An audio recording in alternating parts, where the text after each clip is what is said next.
about that?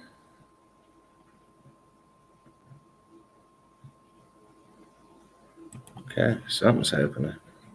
I thought it was live that whole time.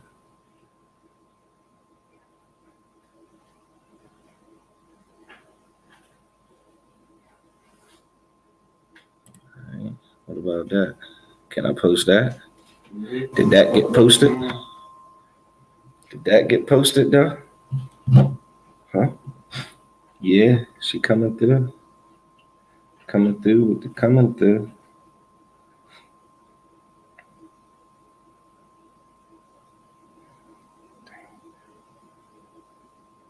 So lucky. Give me 2 seconds.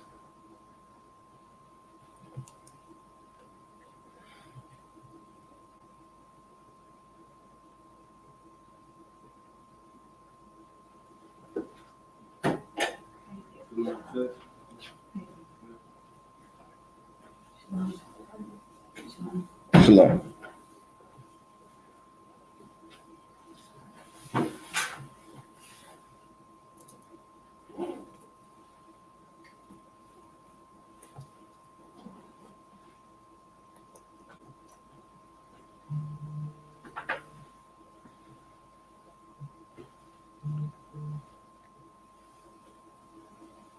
Just bear with me a minute. I'm trying to test all these different links out and stuff. Make sure everything's clicking and rocking. Anybody got any questions?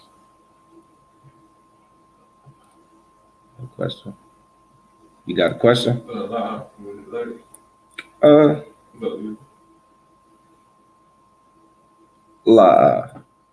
Too late. The water though. Ain't she on there? Did you get the notification on Facebook, Maserati? How come I didn't get it? I got it too. So she on Facebook. Oh, let me.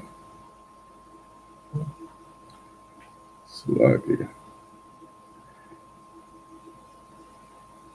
Just want to chat.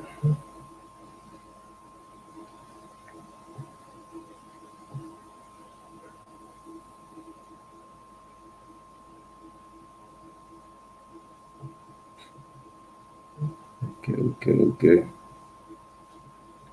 Test. They said the captions are auto-generated.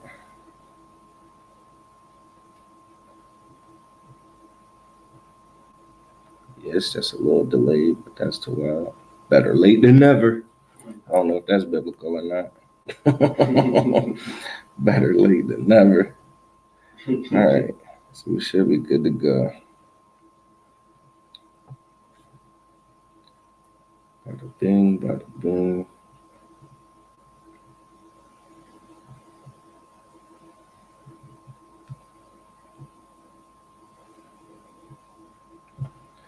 All right. All right, let's clap it up, man. Let's get started. Shalom, Israel. Yahweh Ba'Shem, Yahweh Shabbarakathum to the Akim. Yahweh Shamar Alathan Ba'Hashem, Yahweh Shah to the Akwathian.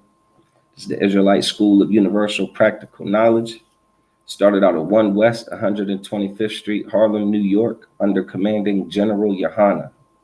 Since 1969, the ISUPK has been teaching the truth of the Bible, that every so-called black man, woman, and child, every so-called Latino man, woman, and child, every so-called Native American man, woman, and child, every so-called Haitian man, woman, and child, you understand, every so-called West Indian man, woman, and child are the true Jews of the Bible. You understand?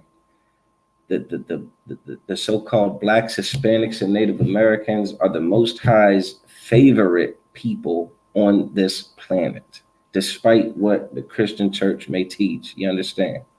The ISUPK is not affiliated with any other Christian organizations, any Muslim mosques, any Hindu temples, any Rastafarian smoke ciphers. You understand? Any religious institutions on this earth. The ISUPK stands alone in this fight, teaching that truth. You understand? And the ISUPK seems to be the only ones on earth that understand that our oppressor is the devil that the Bible speaks of. And it's such an important truth for our people to wake up to, especially in today's times, especially in this land called America. You know, the 12 tribes of Israel are in captivity all over the globe. But here in America, where we are, right here on the Eastern Shore, I mean, if you don't know that your oppressor is the devil that the Bible speaks of, you will find yourself being, how do I say it, immersed into his culture and his society and taking on all of his ways. You understand? As a matter of fact, we're going to go ahead and get, Maserati, you know what scripture that is, yo? It's a test for you, officer.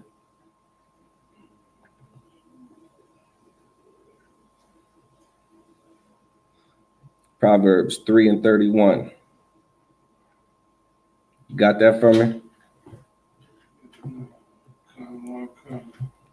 All right, when you get it, you know, just go ahead and read that nice and boldly. Proverbs chapter 3, verse 31. Go ahead. Envy thou not. Say what? Envy thou not. Envy thou not. What does it mean to envy? Huh? Anybody? Envy? Is it like in vitro fertilization for like fertility issues? No, not that type of envy. What does envy mean, sis? Jealous. To be jealous, that's definitely a part of it. To be jealous. When you're jealous, like what makes you jealous? Like what would make someone jealous of another person? Still on you. Oh, the things that they have. Yeah, there you go. Like you wanting the things that someone else has that you don't have. You understand? And that's a terrible thing. You understand? Like that jealousy is a terrible condition to have. You don't teach your children to be jealous. You understand? We certainly don't want our spouses to be jealous. You understand? Like jealousy is a very dangerous thing in relationships. But envy doesn't just deal with jealousy. You know what I'm saying? Like with the hatred filled kind of like, I should take that from you. You understand? This envy that's being talked about is it's a little less venomous. You understand? This envy is dealing more so with just that desire. You want those things, but it's not like you're gonna, go against them to get them. You understand? This envy is a terrible type of envy that, we talk about and bring out all the time. Are you familiar with Stockholm Syndrome? What is Stockholm Syndrome? Anybody able to break that down yet? You want to give it a shot? Try. Good. When you're so used to the abuse that you get used to it, and you start getting a love for that person, and taking less abuse, taking more abuse, but not take it as harsh for them for doing it. Get used to the abuse. You right there. Mm-hmm. Next week you'll nail it. All right, I'm gonna help you out with it a little bit. You're absolutely right. It's a dynamic between someone who is abusive and someone who's being abused. Understand? Now, with Stockholm Syndrome, the individual that is suffering the abuse ends up with a condition where they start to develop a love or an affection for the person or the people that is causing the abuse. You understand? And it's really kind of like a survival mechanism. You understand? But it's love filled. You get what I'm saying? Maybe that's the wrong term, but it's not filled with vengeance. You understand? Stockholm Syndrome, the person being abused is not enraged. You understand? They end up so destroyed that they have this compassion and this love and this empathy and sympathy for the person that's doing this to me. And they fall in love. You understand? And I guess in the first case, I guess it was a place called Stockholm or whatever. There was a bank robber who took some people in the bank captive. You understand? And he had them in there. They were scared to death. They just know they're going to die.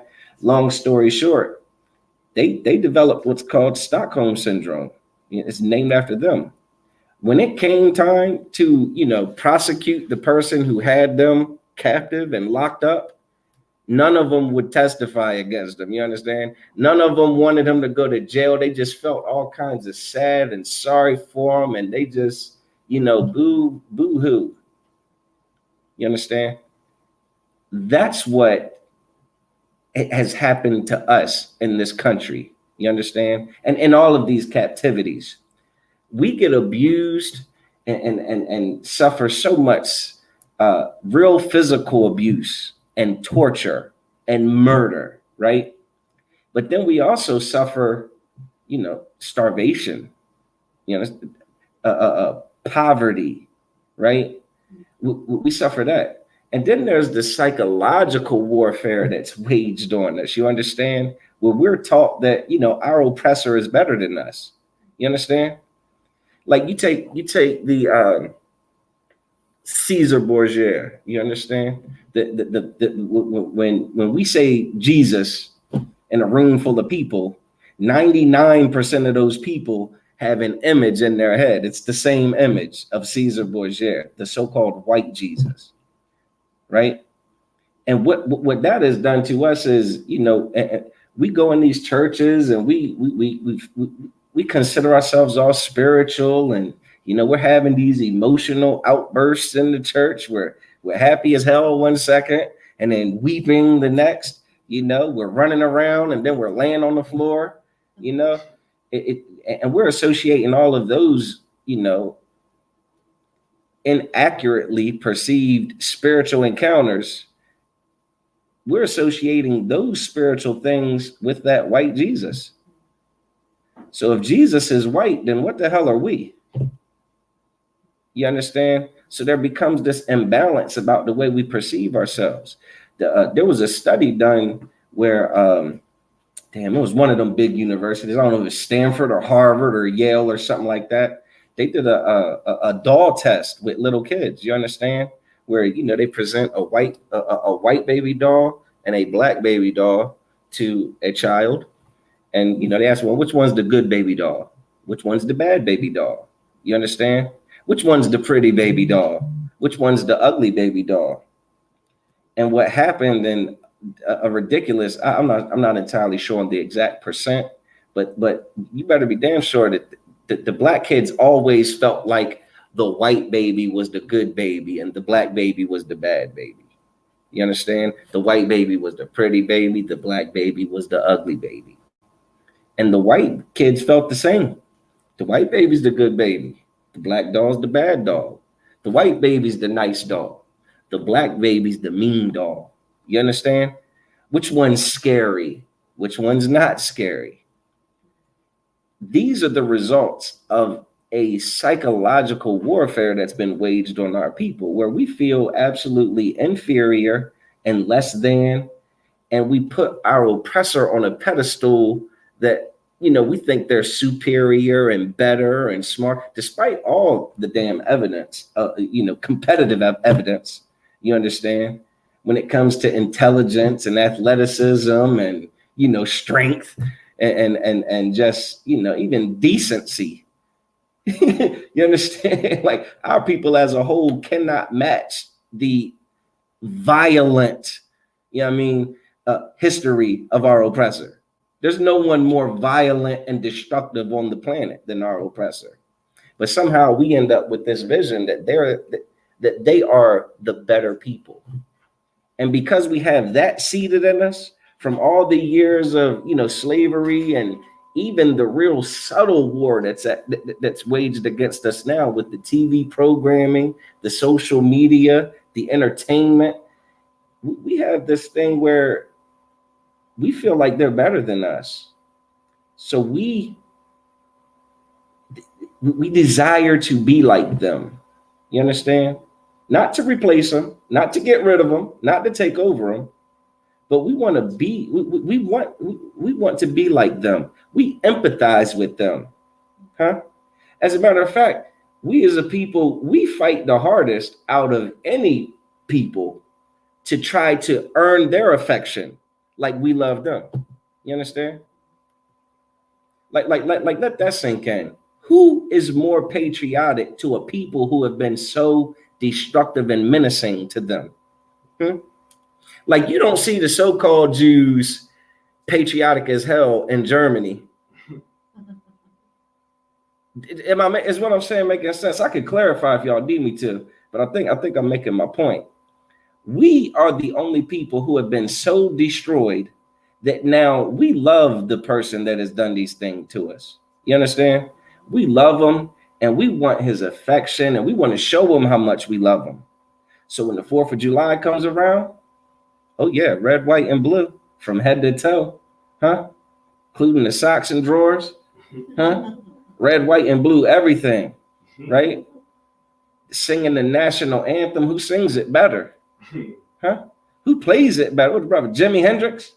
You heard him hit that guitar, that guitar solo, that national anthem? Look, man, that was impressive. You understand? Like we've become so patriotic. All of their holidays, you know, and it's a survival thing where we feel like if we adopt their customs, if we become more like them, we show them that, look, we're with you. We're like you. We'll join you. You know, just stop hurting us. You know, just stop killing us. Just let us belong. Just let us integrate. Let us go to your schools. Let us eat in your restaurants. You can come eat in our restaurant. Come on. You can come to our schools. Come on. You can bring your businesses in our neighborhoods. Come on. We've sold out. You understand? Envying our oppressor is selling out, and it's Stockholm syndrome. And the Lord is against that. Read that from the top.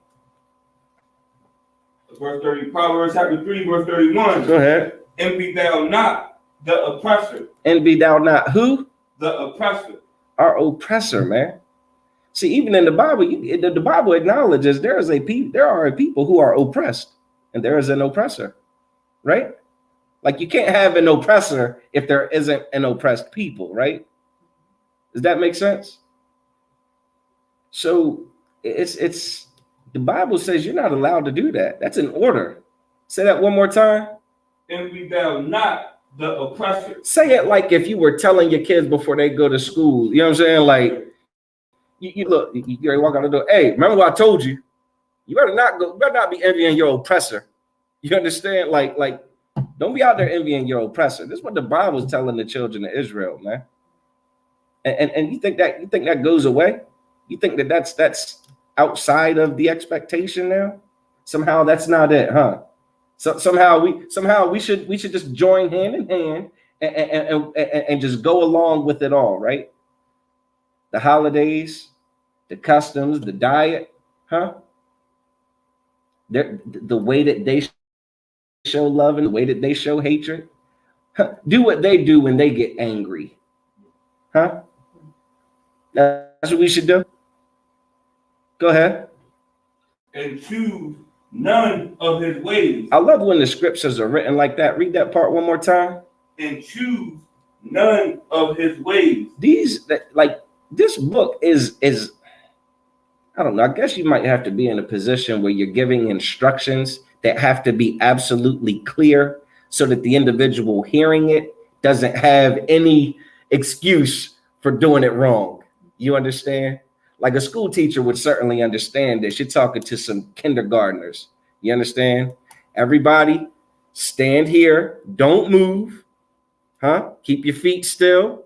Don't say anything. As a matter of fact, put your hand over your mouth. Like where the instruction kind of gets doubled down so that you completely understand. Read that again from the top. Envy thou not the oppressor. Envy thou not the oppressor. Go ahead. And choose none of his ways. And choose none of his ways. So you're going to have an oppressor. He's going to have ways. You are not supposed to envy his ways. You're not supposed to want his ways. You're not supposed to adopt his lifestyle. You're not supposed to melt in this American melting pot. You understand? You are not supposed to assimilate. You are not supposed to conform, right? You are to choose none of his ways. How much more clear could the Bible be, man? How much more clear could it be? Now you take a look around you in society, man. How many of our oppressors' ways before coming into the truth had we envied and taken on and chosen? Huh? From the time we wake up in the morning to the time we go to sleep, our whole entire existence has been our oppressor's way before coming into the ISUPK and waking up to the truth of the Bible, that the Lord's way is a little bit different. You understand? What the Most High requires is different from what society, pushes and promotes and accepts and endorses, right? And would have you to do. You understand? And we're going to get into it. Christ taught this. Maserat, you got Salakia. Let me get Matthew chapter 7, verse 13. I always say Matthews. It's Matthew.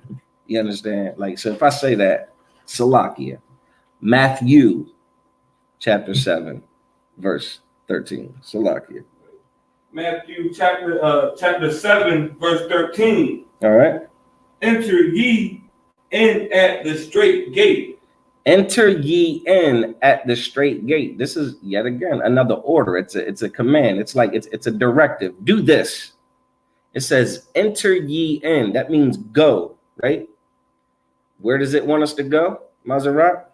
The straight gate. At the straight gate. All right. So what is it? Anybody know what a gate is? You got a fence and there's a gate. What is the gate for? Sis? For you to walk through. It's like an opening, right? Christ is saying, enter ye in at the straight gate. Now, what is the word? If you're following along, this straight is spelled Strait. Does anybody know what that word means? Straight.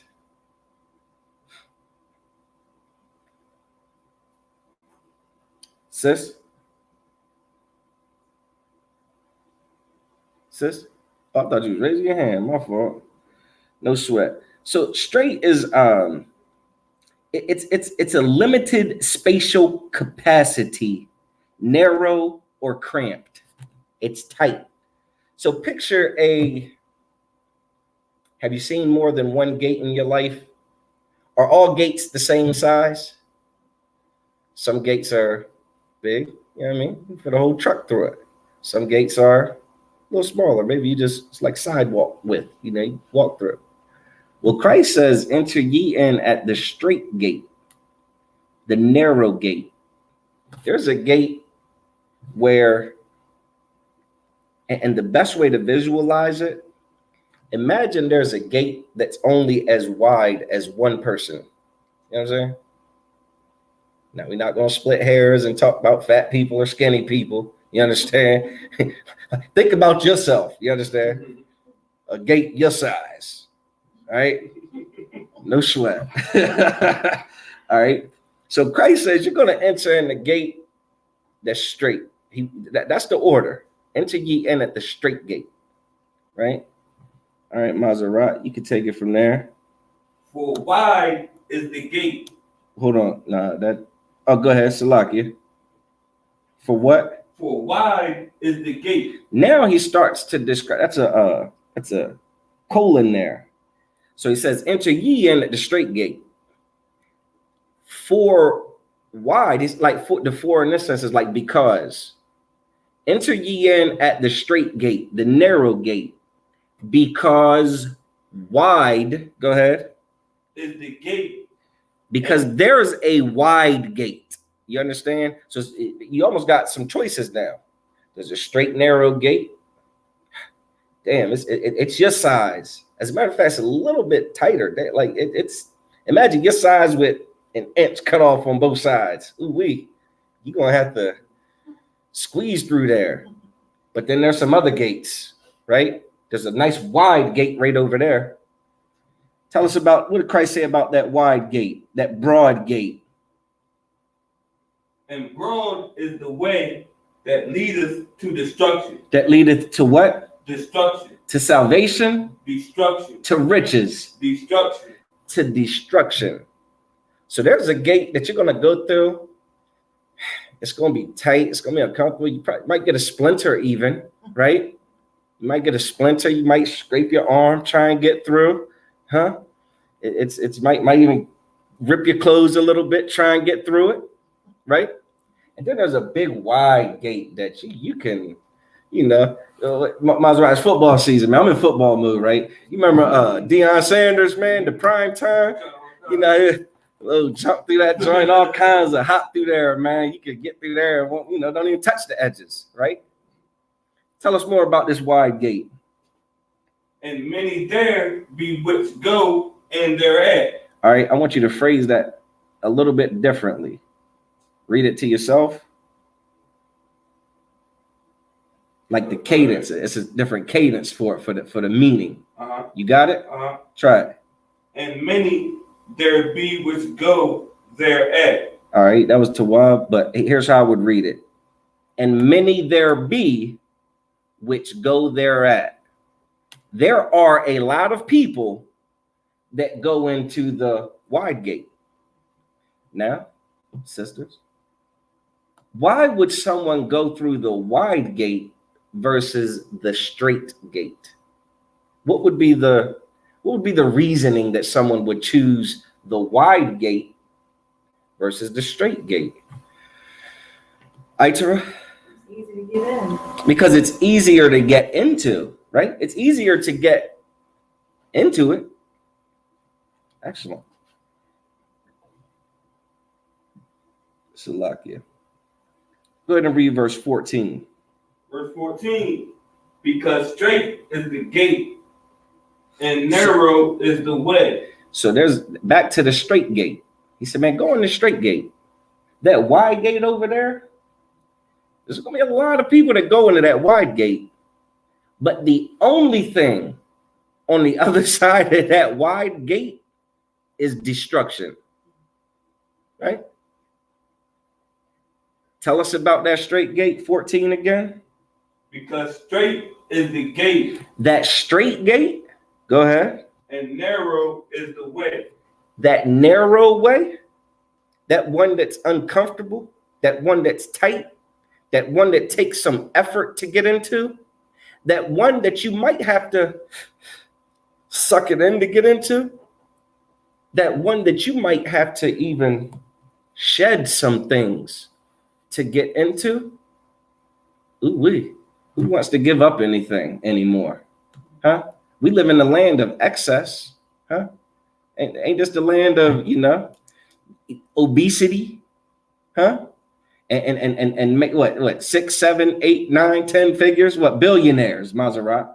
It's the land of billionaires with the American dream.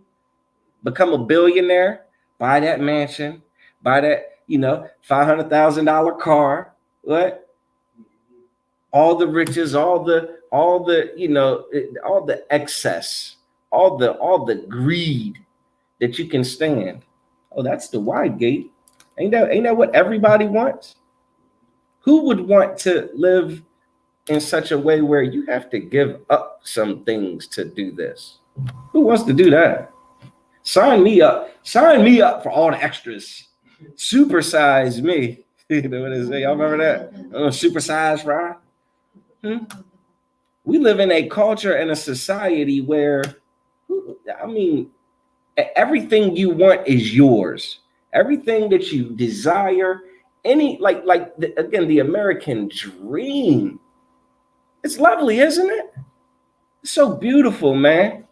Like, you can be whatever you want to be, Maserati. You just do it, man. Oh, you want to be the president? You're like, go ahead, man. You be the president.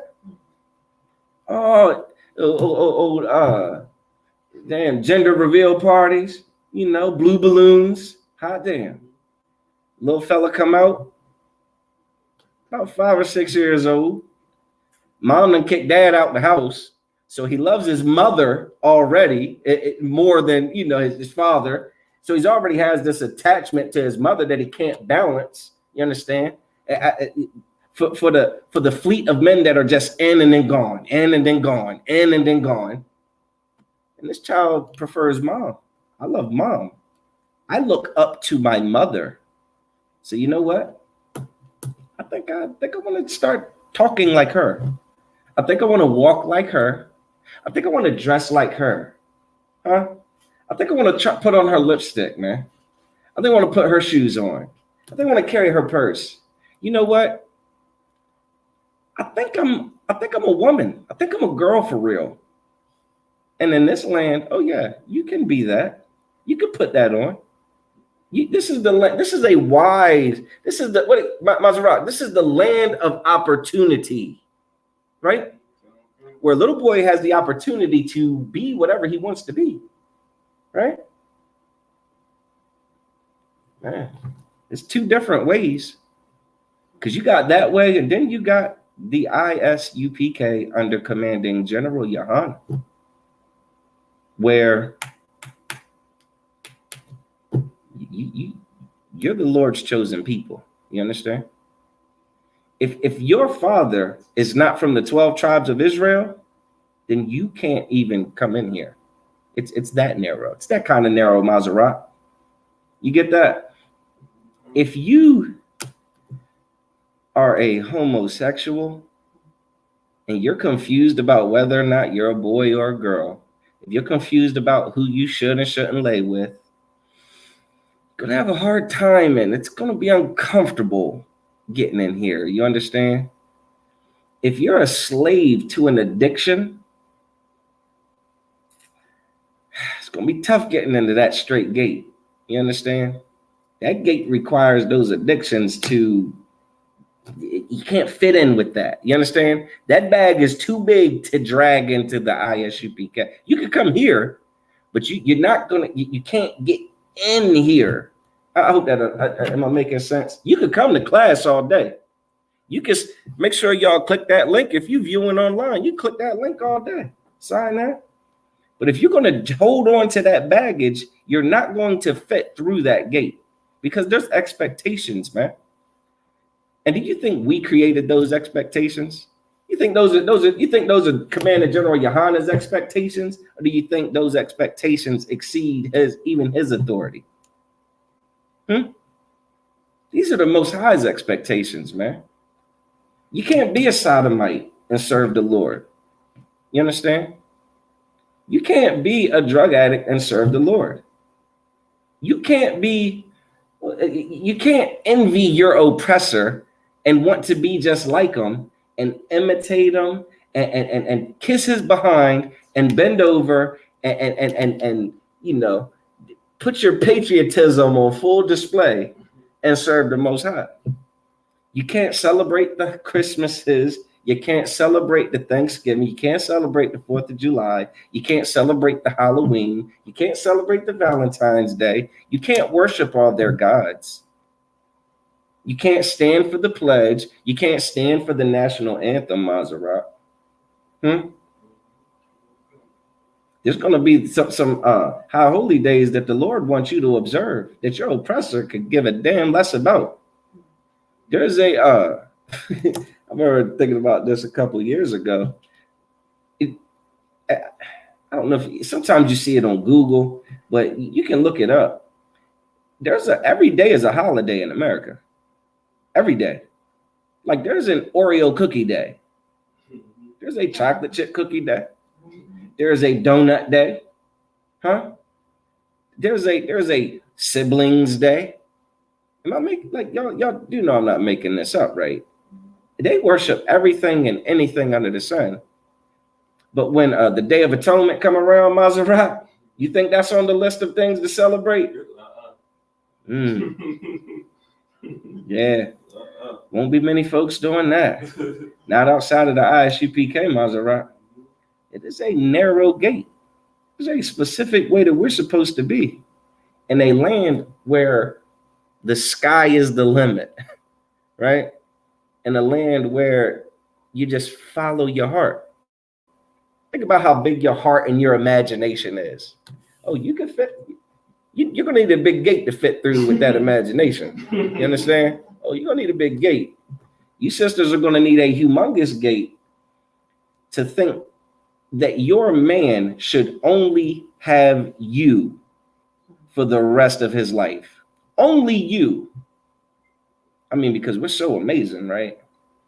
We are just so fulfilling. We are just so supportive, and we are just so it's a, and after all, that's our oppressors' culture. With that monogamy, Maserat, ain't that's a Roman custom that was introduced to us. Even the Arabs know better than that. it's some Hamites, some Ethiopians even know that a man can have more than one woman, Maserat. But no, we want to cling to the American idea that, yeah, my man, he married, he gets down on that knee and puts a ring on this finger. He is stuck with me and only me for the rest of his days. And this is just going to pan out just well, just fine. We live in a land where you can have recreational sex. Huh? You know what that is, right? A friend with benefits, where you can, you can lay with them, but they're not your responsibility. Prostitution is legal in Las Vegas. Am I right? Yeah. Prostitution. A woman could just sell her body and damn, don't even need a receipt. Ain't even got to claim it on her taxes. This is a land where you can do whatever you want. But the Lord requires us to do some very specific things. It requires us to have some boundaries, some discipline, some self-control. It all boils down to obedience. He requires us to be obedient. You get that? Now, Maserat, why is it so important that we enter at this straight gate? Can you read that? Take 14 from the top again. Verse 14, because straight is the gate and narrow is the way. Because if you do the things that it takes to get through that straight gate, you cut them dreadlocks off, you stop worshiping white Jesus, you stop worshiping all these other gods, you stop being suffering from Stockholm syndrome under your oppressor and trying to be the best patriot you can be, and stop voting and stop filling up these Christian churches, right? And stop being superstitious and believing in magic and fairy tales. You give up those things, you squeeze yourself down to a point where you can get through this gate. Go ahead, Maserat. Which leadeth unto life. Unto what? Life. Unto what? Life. So you mean to tell me that if I do the work to squeeze into this gate, there's life after that? Man. But if I choose to go through that way that's so easy and casual and just, it's a piece of cake to get in, and it doesn't take any effort to do it, right? And I said this last week, if you're not careful, you'll fall through that wide gate. You will stumble, trip, fall, head first, viral faceplant through that wide gate. And you'll find destruction on the other side of it. Now, I don't know about you, but it seems like it'd be better to do those things that would lead to life, right? The Bible says that keeping the Most High's laws, it is the breath of life. You understand? His law, statutes, and commandments. It's living water. Like, it's the thing that we need to stop being drugged out zombies in this land, right? To stop being again, captives with Stockholm syndrome, right? To stop being so easily hustled and beguiled and manipulated. Yeah, the Most High's laws are on the other side of that straight gate. That is the straight gate. Meeting his expectations is the gate that we must go through. All the other alternative lifestyles, right? All the other things, all the Christianity, all the Islam, all the Buddhism, all the atheism, all the agnosticism, all the Baptists, all the Methodists, all the Mormon, all the apostolic, all, keep going, all the Rastafarianism, huh? All the Egyptology, huh? All the Pan-Africanism, all the voodoo, all those other things, that wide gate, yeah, there you go. That you can get through, you go get down and die. Go get down and be the people who lead the statistics on, heart disease, right? And diabetes. Be the people that fill up the prison systems disproportionately. You understand? And when it comes to, what do they call it? Unjustified police shootings. Yeah. Be the people that'll be out on the streets marching again because of some shooting or some murder and, no justice. Be the people that keep looking to the oppressor to give you the justice and give you the solutions to fix your people. Keep looking to the politicians. Well, they just had some elections, Maserat.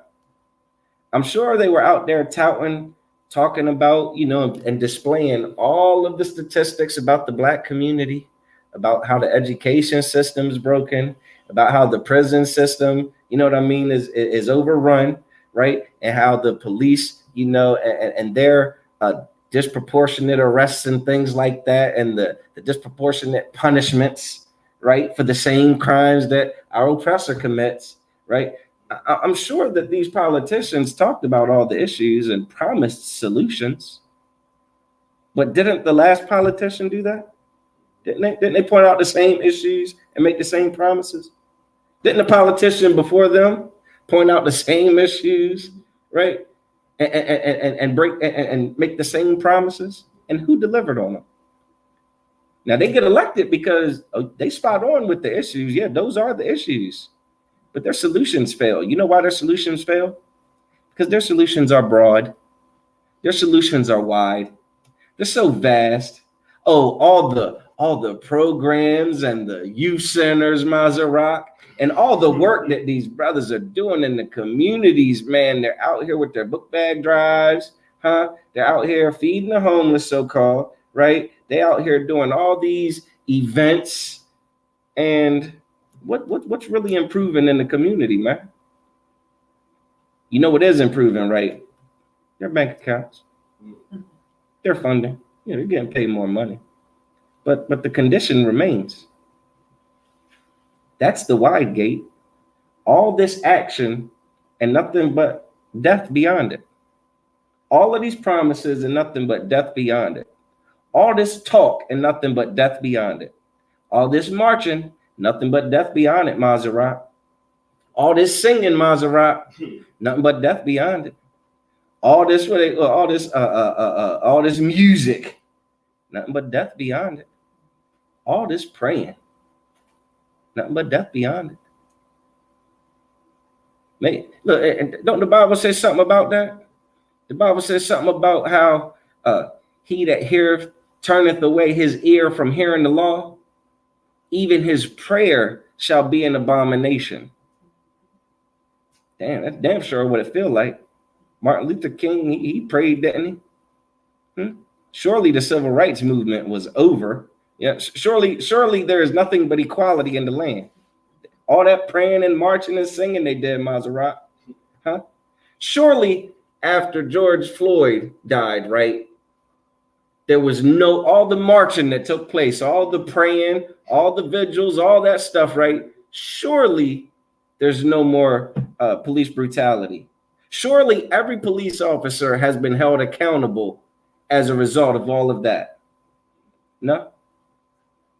Oh, you Gary, bring up the brother that got killed in Wendy's?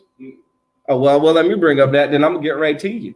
You know the brother that was, I think he was asleep, like somebody was sleeping in his car in like a Wendy's parking lot or something like that. And somehow went to drive off or whatever. The cops shot the hell out of him. He died. You know, it was a couple of days ago, they pretty much dismissed the charges. Like the police aren't going to be charged with murder.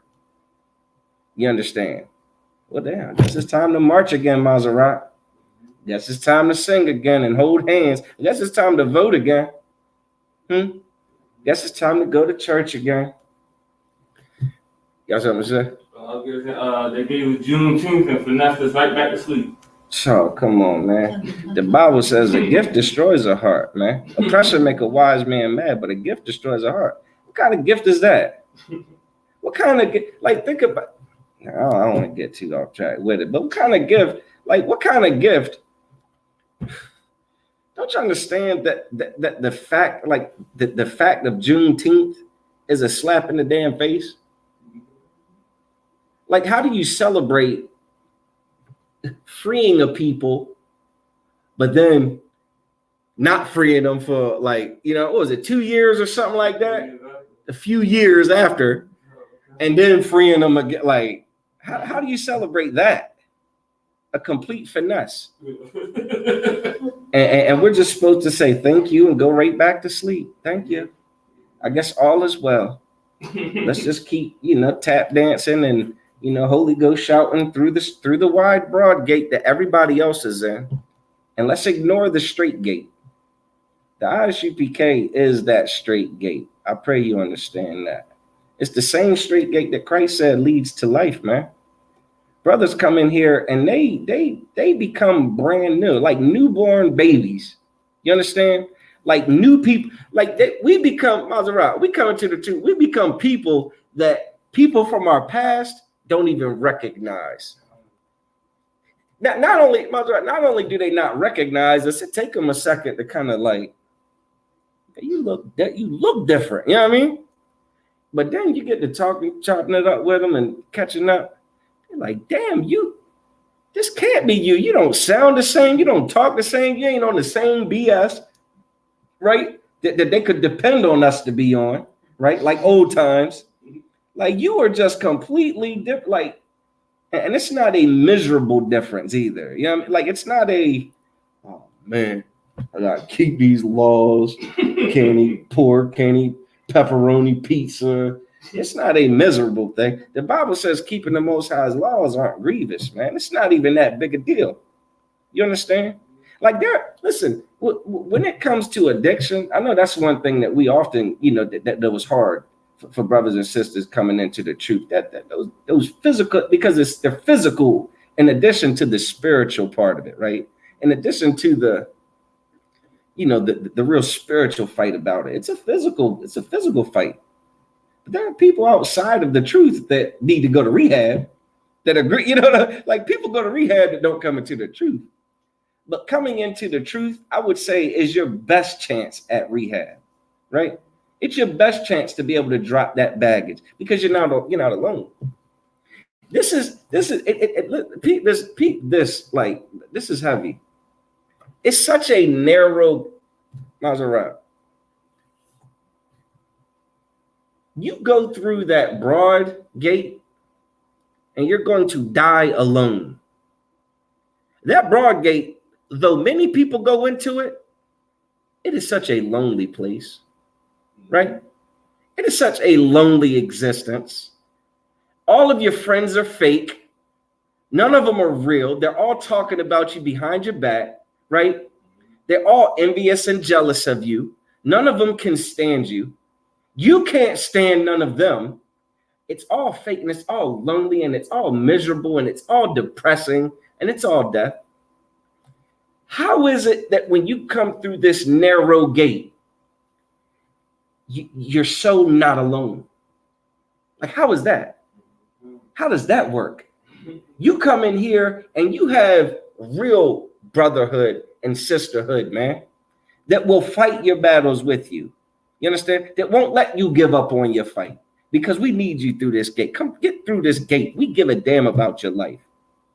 Fight. We'll fight with you. We know it's hard. We're not going to bash you and beat you over the head and berate you and make you feel less. We're going to continue to express our genuine love and concern for you and encouragement that you can be stronger, man. You can fight this. You can win it. You can conquer it, man. Those demons we got, that jealousy, all that fear, all that anger. Damn, how many of us need anger management, huh? And have a hard time just controlling our anger and our rage, man. Just want to fly off at the mouth and just want to I'm going to tell you like it is, right? Man, you can come in here and learn how to bridle your tongue like the Lord said, man. You can learn how to control what comes out of your mouth. You can learn how to be more mindful about what you say to your brother or sister. You can learn to be more careful about how you speak to each other, man. But it's a straight gate. But in here is a brotherhood and a sisterhood that is unparalleled by anything anywhere else. You understand? Captain Tazariak said in Islam, I don't know, you been hearing all this chatter? Boy, he was on Clubhouse with the Nation of Islam. Man, the Quran, the Quran is what the Muslims subscribe to. And they try and get around the fact that the Quran says that if I forget what surah it is or what chapter, you might know where it's at in the Quran, but they read it a bunch of times. Something like Surah 4 and 34, if anyone wants to go look that up, right? But basically, it describes a scenario where if a man is being, like he thinks his wife is being disobedient, or she's mouthing off or whatnot, he can give her a verbal warning. Then he can withhold sex from her. And step 3 is he can strike her. Strike her. That's not brotherhood or sisterhood now. You understand? In ISUPK, you can learn how to talk through problems. You can learn how to get counsel. Maybe you need a third party to help you resolve shit so you don't tear everything up in the house and you don't kill each other. You understand? And both end up in jail. That's straight gate. You get in that Islam, man, y'all both gonna have black eyes. Yo, the way they tried to wiggle out of it, Maserati, was comical, yo. People like, strike don't mean strike like strike. You can strike something from the record. Hey, get out of here, bro. That's terrible. But yeah, man, Christ said you got to enter in at the straight gate, man. The ISUPK is that straight gate. If you're tired of living a destroyed life, if you're tired of seeing the people around you destroyed, your family members, you look at your brothers and your sisters all out here, destroyed, right? Your parents destroyed, your aunts, your uncles destroyed, your grandparents destroyed, and you tired of it, man? You can come into the ISUPK, man, and live. You understand that? Come in here and learn the truth of the Bible, that the Lord's expectations for his favorite people have not changed. He wants us to obey him. He wants us to be exactly like he told us to be. No excuses, no wiggle rooms. You know what I'm saying? What he said, no loopholes. Do what he said to do. Don't do what he said not to do. That's the Lord's expectation. And any place that's teaching you that the law is done away with, you know what I mean? That we're under grace. You know what I mean? The law's done away with because we under grace right now. So we could just go wild? You know what that is, right? I watch a lot of TV. I used to watch a lot more TV, but I used to watch this show about times. I got time. I know I'm getting off track. 52. Yeah, we got a little time. Let's quit a little story. I used to watch this show called it was about Amish people. It was like breaking Amish or living Amish or something like that, leaving the Amish. But they described how, how strict of a lifestyle and weird Amish people live, right? They think that if you got electricity, God's gonna kill you or some dumb stuff like that, right? Like they live a ridiculous existence. Well, there comes a time in the like a teenager's life before they become an adult. It's called Rumspringa, where they're allowed to go out into the world and party and have the time of do whatever you want to do. Because when you come back, you're a man or a woman and you're locked into this. You understand? That's what Christians think this time is. You know what I'm saying? Like this is Rumspringa. Christ died for us. He's coming back. But until then, we get the Rumspringa. We get to get high, get drunk, have orgies. You understand? Worship whatever we want. Be all types of weird and superstitious and worship crystals and all kinds of garbage. When that's not the case, man. The Lord wants our strict obedience. And the ISUPK will teach you and show you how to be, meet that expectation. You understand? And again, we don't do it by punching you in the mouth. You understand? None of you brothers and sisters should be hitting each other. You understand? But yeah, it's about that time, man. So with that, we'll pass the class off. Priest and Officer Maserati, y'all.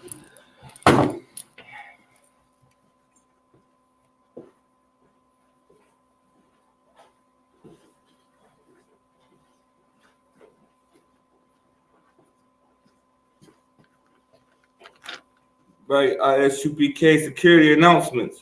We had the ISUPK under Commanding General Yohana started out of 1 West 125th Street, Harlem, New York. Rule for new brother or sister. When a new brother or sister comes into the school, they are off limits for 6 months. They are to be saluted only. They are here to shed themselves of the world. If they need transportation, the teacher will arrange it. After 6 months, if a brother or sister has an interest in a particular person, he or she must get permission from the head to speak to a brother or sister. There is another 6 months in which the brother and sister will court each other. After the 6-month period, the brother and sister will get permission from the head to marry. Tithes, which is a commandment, Numbers 18 and 21, Malachi 3, 8 through 10. Ma'ashera, which means tenth in Hebrew, 10% of any increase the Lord gives you, give to Treasury Department or teacher. Priest fund, free will offering for priests, not mandatory. Whatsoever amount you would like. Upcoming holy convocations, we have the annual ISUPK cookout will be in New York, Marcus Garvey Park. We also have the memorial of blowing of trumpets, will be September the 25th. All right, and with that, we're going to give a courteous salute to the teacher, Min Israel Amadium, to be stand. Amadium Shabbat, Amadium, Barak, Yahweh Hashem Yahshua Barakatah. Yahweh Hashem Yahshua Barakatah. Yahya Matah. All right, SARS means turn to the sisters. Sisters Amadium, which means stand. We're going to give a courteous salute to the sisters, Min Israel, Amadium Shabbat, Amadium, Barak, Yahweh Shema Al Pem Bahashem Bahashah.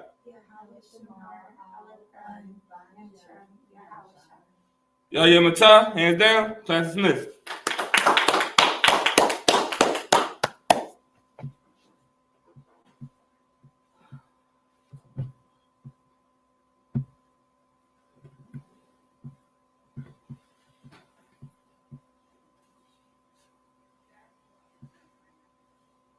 Got it, boy.